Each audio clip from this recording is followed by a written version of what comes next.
What's your name and give us background about yourself?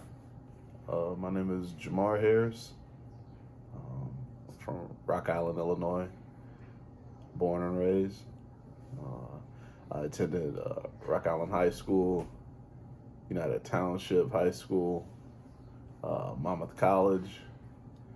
Um, so uh, I have one sister. Uh, that's about it. Up in Rock Island and describe any struggles you might have faced. Growing up in Rock Island in the early 80s through the 90s, it was a little, I would say compared to now, it's a little more free. Although, I mean, there's a lot more, I think the danger level was still there, but uh, it was more of a sense where you knew your neighbors knew you, they knew all the neighborhood kids. So, you know, you couldn't get away with too much, but you could at the same time. Um, you're still trying to watch out for certain things, street element of things. You said, did you think it was safer back then?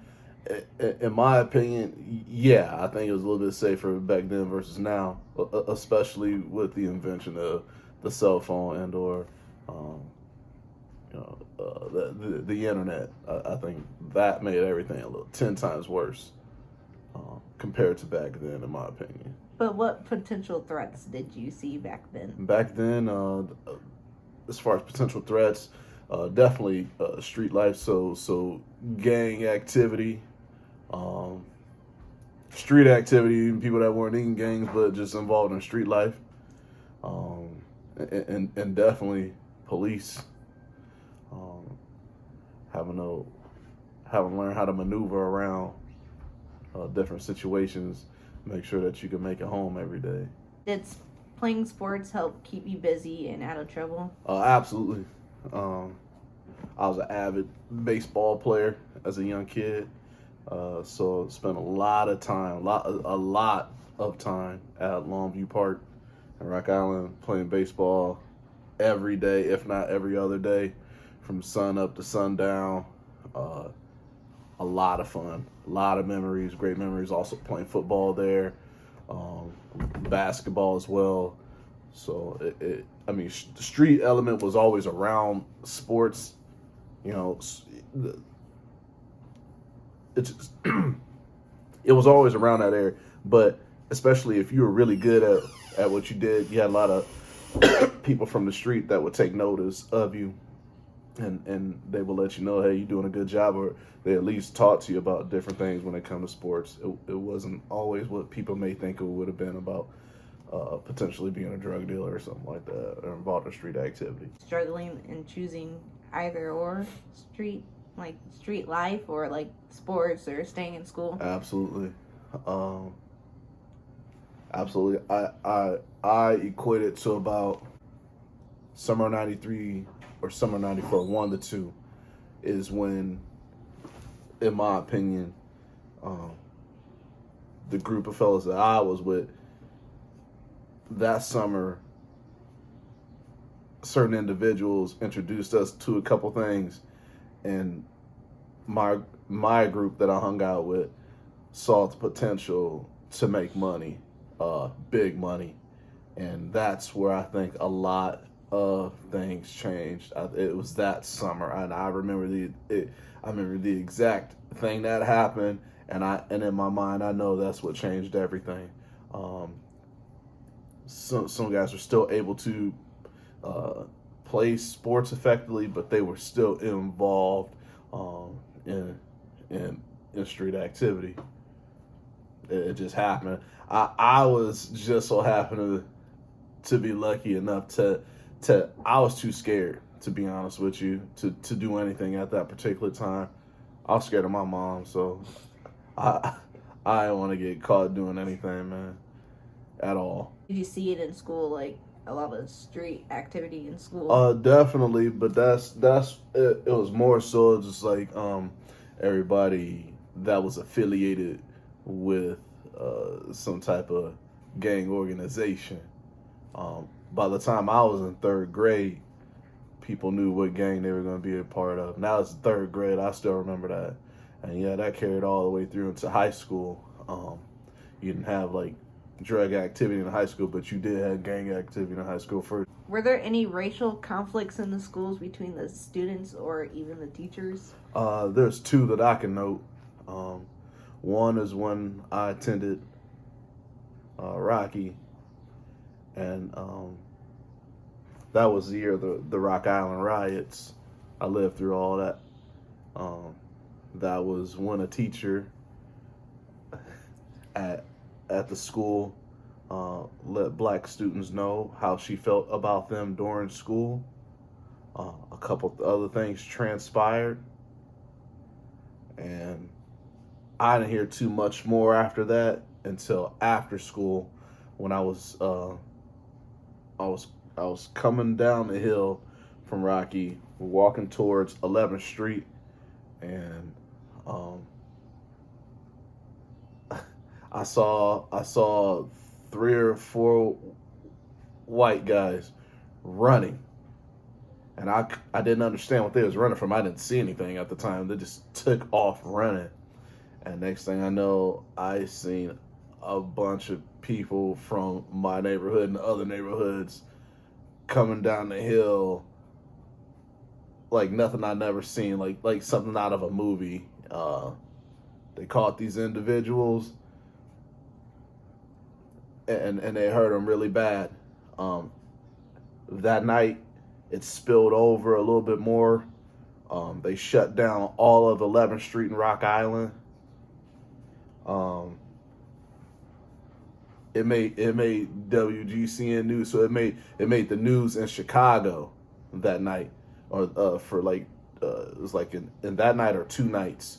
They knew in Chicago what was going on in Rock Island and how bad it was. If you were not black, you could not travel through the neighborhoods. It was not safe. They would snatch people out of cars, and do God knows what to them. They shut down gas stations. They shut down grocery stores on 11th Street. They shut down clothing stores on 11th Street. They shut down everything in terms of trying to show power in the area. We had helicopters flying over flying over the neighborhood for like 4 or 5 nights. They made the news every single night. That was absolutely intense. Being black, in terms of living through that, the environment was intense, but for me, it was more so just like, it was like an everyday thing. It was just a simple fact of it's just more black people on the street at that point in time. The second thing I would say that happened is my senior year at United Township, when I went to play football. I transferred over there, and I ended up starting at tailback, one of the starting tailbacks there. And this is during the summer, and we were lifting at that time while we were in a weight room. I didn't know in terms of the kids that came into UT, like from what areas they came in. I was just thinking it was just a regular high school, which it makes of football players on the team. So I was in the weight room, and I was about to get on the bench press, and I had one of the white players come up to me and basically tell me, nigger, to wait your turn. And I asked him what he said to me. He repeated himself. He had some other white guys that felt the same way that he did, so they got up to back him up. But the thing with me is that I didn't back down. I stood my ground.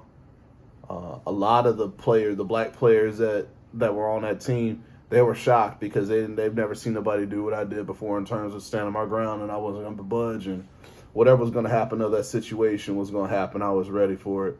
I guess it's really crazy, but I was ready to do whatever needs to be done at that exact time, no matter what happened to me. The coaching staff had to come break that up, and as a result of that, they came up with senior host night, make more of a team camaraderie thing.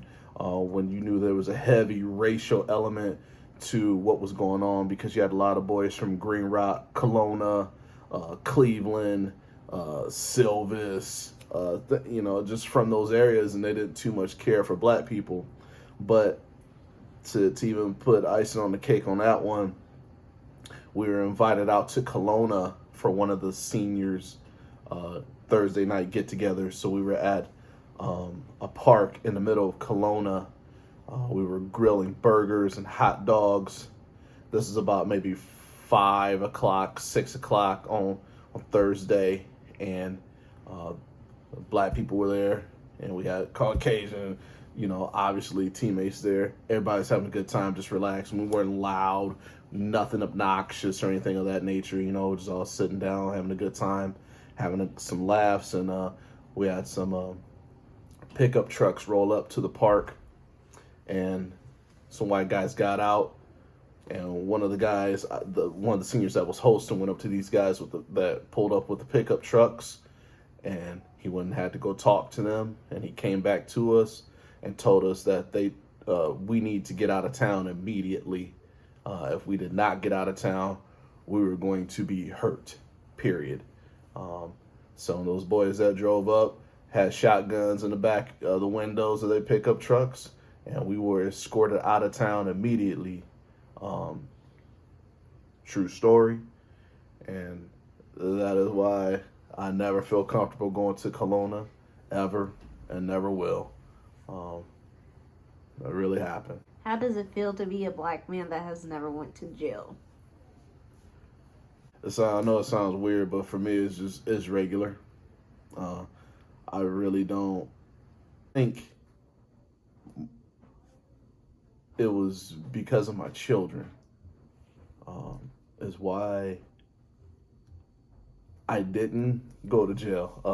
There's plenty of opportunities for me to go.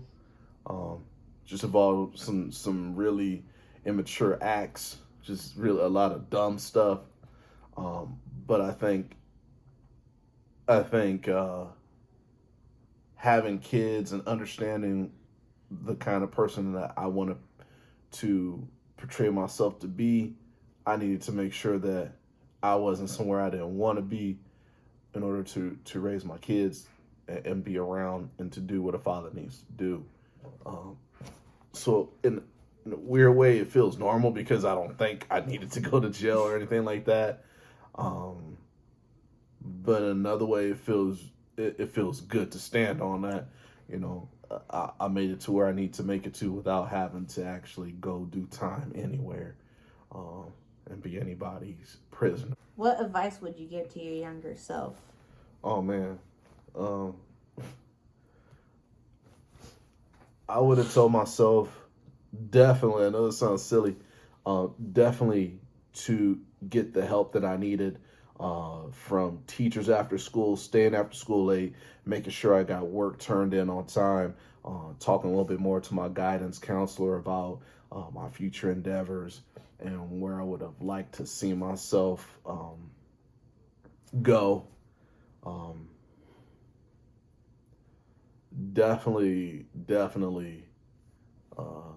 put relationships on the back burner for sure, because those things and the people that love you or what have you, you'll always have opportunity for that. But to finish college would have been number one. If I would have told my young self was to finish school for sure. Absolutely. Okay. Well, thank you for letting me interview you today. All right. You're welcome.